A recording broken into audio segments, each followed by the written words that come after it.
রাষ্ট্রপতির ভাষণকে ঘিরে উত্তপ্ত জাতীয় সংসদ। প্রতিবাদ জানিয়ে সংসদ থেকে ওয়াকআউট করেছে বিরোধী দল। রাষ্ট্রপতি মোহাম্মদ শাহাবুদ্দিন বললেন, জুলাই শহীদ ও আহতদের ত্যাগে দেশ ফ্যাসিবাদ মুক্ত হয়েছে। যাত্রা শুরু করেছে গণতন্ত্রের পথে। দীর্ঘ ১.৫ দশকে গুম, খুন, বিচার বহির্ভূত হত্যাকাণ্ড এবং ফ্যাসিবাদ বিরোধী আন্দোলনের নির্যাতন ও নিপীড়নের শিকার সাধারণ মানুষ ও রাজনৈতিক দলের সদস্যদের কৃতজ্ঞতার সাথে স্মরণ করেন রাষ্ট্রপতি। রিপোর্ট করছেন সিকান্দার রেমান।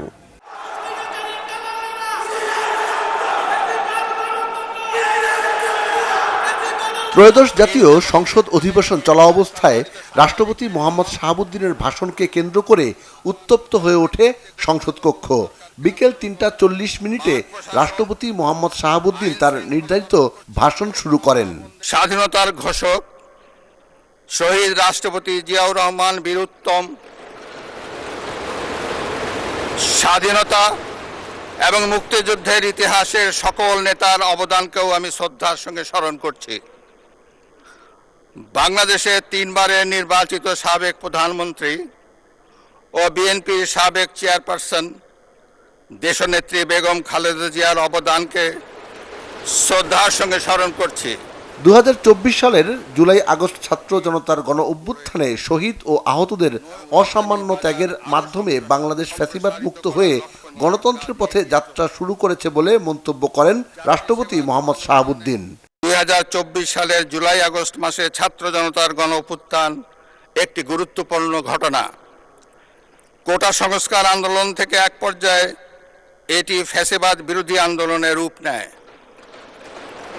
দেশের ছাত্র জনতা, কৃষক, শ্রমিক, শিক্ষক, সাংবাদিক, বুদ্ধিজীবী, প্রবাসী তথা সকল শ্রেণী পেশার মানুষ গণতন্ত্রের পক্ষে রাজনৈতিক দলসহ সকলের সম্মিলিত আন্দোলনের ফলে ২০২৪ সালের ৫ই আগস্ট তৎকালীন ফ্যাসিস্ট সরকারের পতন ঘটে।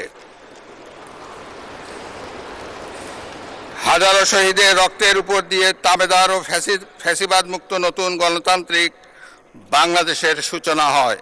ভাষণে রাষ্ট্রপতি বলেন, ত্রয়োদশ জাতীয় সংসদের এই উদ্বোধনী অধিবেশন বাংলাদেশের ইতিহাসে একটি ঐতিহাসিক মুহূর্ত।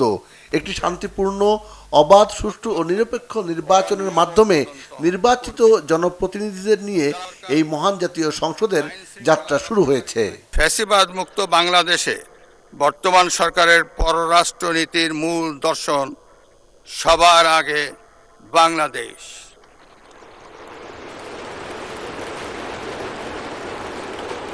দেশের স্বাধীনতার সার্বভৌমত্ব, ভৌগোলিক অখণ্ডতা, জাতীয় স্বার্থ, জাতীয় নিরাপত্তা এবং জনগণের কল্যাণ সর্বাগ্রে প্রাধান্য পাবে। সকল রাষ্ট্রের সঙ্গে সমতা, ন্যায্যতা, বাস্তবধর্মী পারস্পরিক স্বার্থের স্বীকৃতি ভিত্তিক এবং আন্তর্জাতিক বিধিবিধান অনুযায়ী দ্বিপাক্ষিক ও বহুপাক্ষিক সম্পর্ক প্রতিষ্ঠার নীতি অনুসৃত হবে। মোহাম্মদ শাহাবুদ্দিন বলেন, ওসমানী উদ্যানে জুলাই স্মৃতিস্তম্ভ নির্মাণের উদ্যোগ নেওয়া হয়েছে। শহীদদের কবর সংরক্ষণ করা হয়েছে।